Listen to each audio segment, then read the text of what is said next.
I believe they own Gomez, no. a Buick!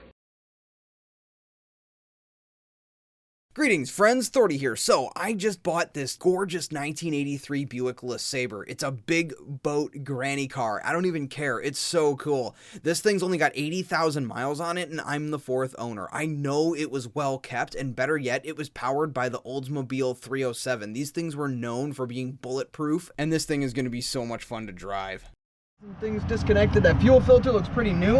It was supposed to be well kept, so we'll get at this pretty soon. Looks like there's been some animals living in it. We're gonna have to deal with that.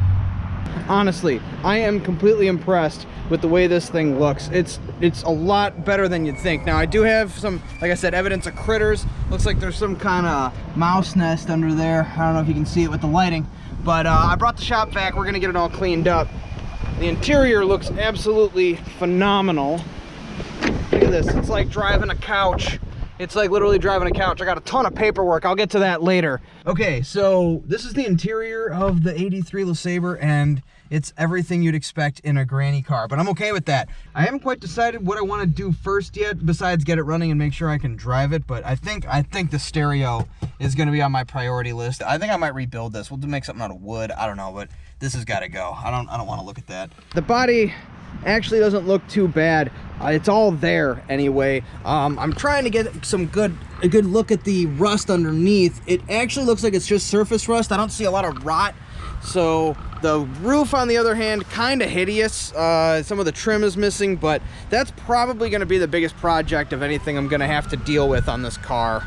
Let's have a look-see at what's in the trunk. There we go. Let's have a look-see at what we got. Oh, look at that. It comes with subs. This is the stuff I actually had dropped off earlier. This is the new, what is it? The new heater core, and I got some oil for the oil change, and we got a new battery. But we got the inserts for the bumper in the front and the back, so that's cool. We've already got that stuff. So anyhow, I'm gonna go ahead and bust out the vacuum, get some of this dirt cleaned up, and some of the other crud underneath it, you know, like I got that to deal with. So let's get started on it. Hopefully I can get this done before we run out of daylight. I didn't have a whole lot of time, so I just focused on the easy stuff on the outside of it and then wanted to get the area around the carburetor just to make sure there was no obstruction when I tried to start it. Okay, so my first order of business was to vacuum out all this crap. Looks like there's a pretty new carburetor on this thing. It's an Edelbrock. That looks cool. This was all filled with acorns and stuff from some kind of critters living in here, but I vacuumed all that crud out. Now we can try to get this thing started. Okay, so we got the new battery in it. Let's see if she's got power. Oh, we got lights. Let's see, will she turn over? She's turning over. She wants it. So let it sit, let it think for a minute. Let's try it again, see what we get.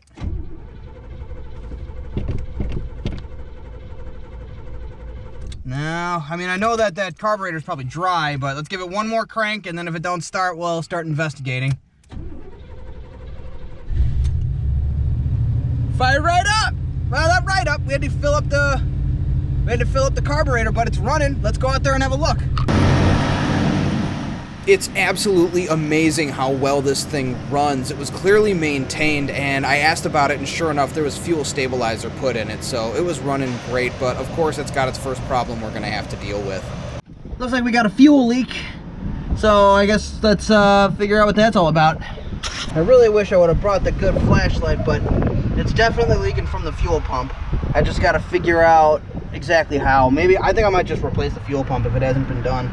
Okay, so here's where we're at. The vehicle runs. It runs really well, actually. It took a couple cranks to fill up the carburetor, but once it did, it fired right up. So it leaks fuel. We needed probably a new fuel pump. Might change out some of the fuel lines. I won't know until I get it up in the air. So I'm going to go pick up my ramps. I'll come back tomorrow and I'll put it up and see if I can find out why it's leaking fuel and if it's something easy we can fix. So stay tuned for the next video. I'll bring some more updates and we'll see if we can finally take this thing out for a drive. Until then, good luck, have fun, drive safe, all that good stuff.